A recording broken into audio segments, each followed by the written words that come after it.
Salut les amis, je viens de terminer ma vidéo qui parle d'un probable élu tué et qui est une vidéo très sérieuse qui elle-même fait suite à cette vidéo où j'explique que les points vitaux du thème astral de la Ve République vont être touchés et qu'il va y avoir d'ailleurs un événement, peu importe la véracité d'un thème ou d'un autre pour la Ve République, parce que le thème astral de ce système politique est très controversé, il y en a plusieurs, mais peu importe.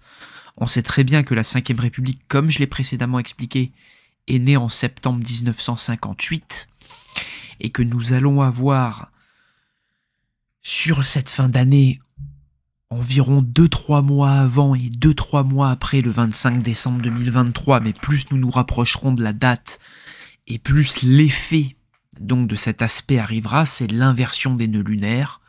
Et en parlant avec un ami à moi, justement dans l'entre-deux de réalisation de ces vidéos, j'ai réalisé que chaque période était une crise politique immense pour la Ve République.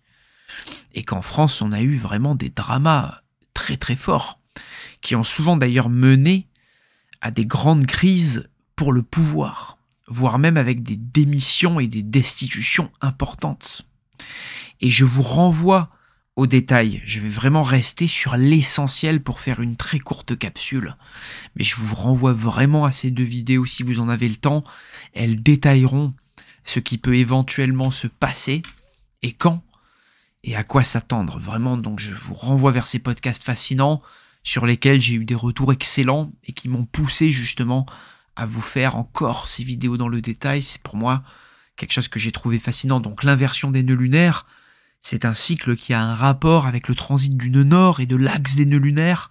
C'est l'axe nœud nord-nœud sud. Je vous renvoie aux nombreuses vidéos que j'ai fait sur le sujet. J'ai fait une vidéo d'ailleurs sur la rentrée du nœud nord en bélier. C'est ce nœud nord en bélier qui va opposer le nœud nord en balance du thème de la Ve République. Mais tout cela, je l'ai déjà exposé dans des vidéos précédentes. Donc vraiment merci de cette présentation, et merci d'ailleurs, si vous avez le temps vraiment de vous abonner ou de commenter la vidéo, de partager, c'est très gentil, c'est vital pour faire marcher cette chaîne et me faire continuer ce travail. En 1968, on a eu la première inversion des nœuds lunaires finalement par rapport au thème de la République. Vous voyez, c'est quelque chose qui arrive environ tous les 18 ans et demi, tous les 19 ans, l'inversion du nœud lunaire. Et comme le nœud nord est né au moment de 1958, à peu près 10 ans après, vous voyez, en septembre 1958, la République est née, en octobre, pardon, le 6 octobre 1958, et à peu près 9 ans et demi après, on a cette première inversion des nœuds. Le nœud nord arrive à l'opposé de sa position natale, donc il était arrivé en bélier à l'opposé de sa position natale en balance, et on a eu finalement la première inversion des nœuds lunaires avec bien évidemment l'année 68 qui marque la crise de mai 68 et l'éviction, la démission de De Gaulle. En 86, on a eu aussi une grosse crise politique avec de nombreux scandales comme le sang contaminé qu'il y a eu juste avant et aussi le nuage de Tchernobyl. Et c'est finalement une grosse élection législative avec également un gros vote, On voit qu'il y a eu un gros vote, un référendum de De Gaulle qui a provoqué son éviction. Et là, il y a eu le vote législatif en 86 qui a provoqué évidemment la première cohabitation avec Jacques Chirac comme Premier ministre qui a remplacé Fabius à l'époque. Donc il y avait deux gros scandales, dont celui du sang contaminé. Et c'est vrai que cette année 86 marque quand même une année de crise politique énorme en France. En 2005, on a eu la troisième inversion des nœuds lunaires. Et on voit qu'à ce moment-là, il y a eu cette fameuse année où il y a eu d'énormes émeutes.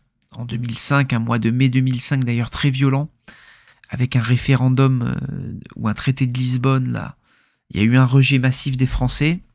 Et il y a eu également la maladie puis la démission de Raffarin, qui a été remplacé à l'époque par Villepin. Donc c'est vrai qu'encore une fois, on a eu une grosse personnalité politique qui a sauté. Il est donc évident, on peut penser, que sur cette fin d'année, en 2023, on a vu que cette année aussi a été marquée par énormément de crises politiques, notamment avec l'affaire de Naël, mais pas que.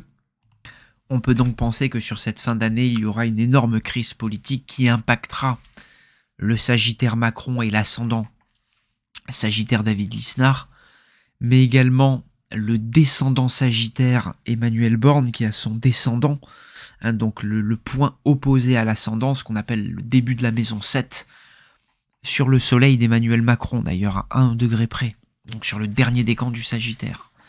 Et donc là, on voit vraiment que les thèmes de ces personnalités sont touchés aux points vitaux également, de même que cette 5e République qui est touchée aux points vitaux. Donc on peut penser évidemment qu'il va y avoir une grosse crise politique qui va y arriver. Et vous savez, j'ai regardé le thème d'Elisabeth Borne.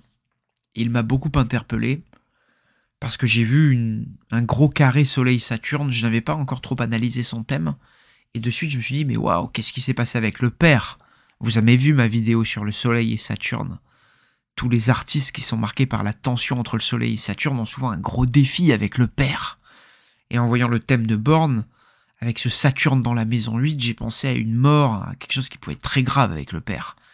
Et bingo banco, ça n'a pas manqué quand je me suis renseigné sur elle. J'ai vu que son père s'était suicidé quand la petite Elisabeth Borne n'avait que 11 ans. Donc attention, vu que Elisabeth Borne est en plein carré de Pluton. Et elle est très stressée avec cette fin d'année où il y a de gros cycles vierges qui font beaucoup de mal à son ascendant Gémeaux, qui ne sont pas forcément bons pour son Bélier. On sait que le Bélier, hein, il y a des Béliers qui ont tendance à l'accident, à faire des bêtises, à faire des... Alors je ne dis pas que Elisabeth Borne le fera, mais attention parce que les Béliers sont connus. On sait le très célèbre Bélier Heath Ledger, je crois, qui a joué le Joker, qui s'est suicidé. Il y a également Van Gogh, qui était marqué par le signe du Bélier. On connaît le Bélier est très impulsif. Il y a beaucoup de Béliers qui sont capables de se faire du mal. Donc évidemment, donc on sait que les Béliers sont souvent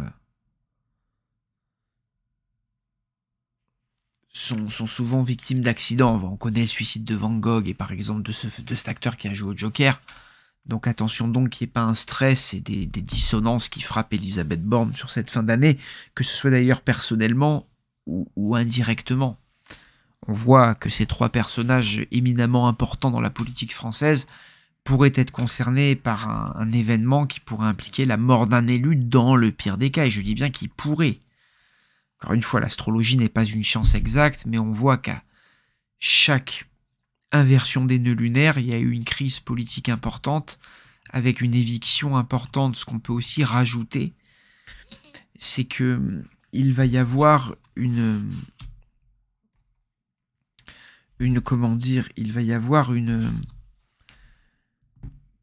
élection importante sur le printemps 2024, vu que c'est les élections européennes. Et on peut penser qu'il va y avoir une percée importante des extrêmes. Alors je dis pas forcément de l'extrême droite, mais de partis extrémistes. Donc attention à ce qui se développe, sachant qu'en 86, c'est la première fois que le FN, à l'époque c'était le Front National de Jean-Marie Le Pen, a eu des députés au Palais Bourbon. Donc attention à ce qu'il n'y ait pas un énorme changement politique, évidemment, qui se place un trimestre avant et après ce 25 décembre 2023, qui risque d'être une période très tendue politiquement. N'oublions pas qu'il y a aussi la réforme des retraites, il y a tous des scandales politiques ou sanitaires qui peuvent émerger, et ce problème latent de tension civile qu'il y a par rapport à la France. Et donc qui couve depuis la dernière inversion du nœud lunaire d'ailleurs.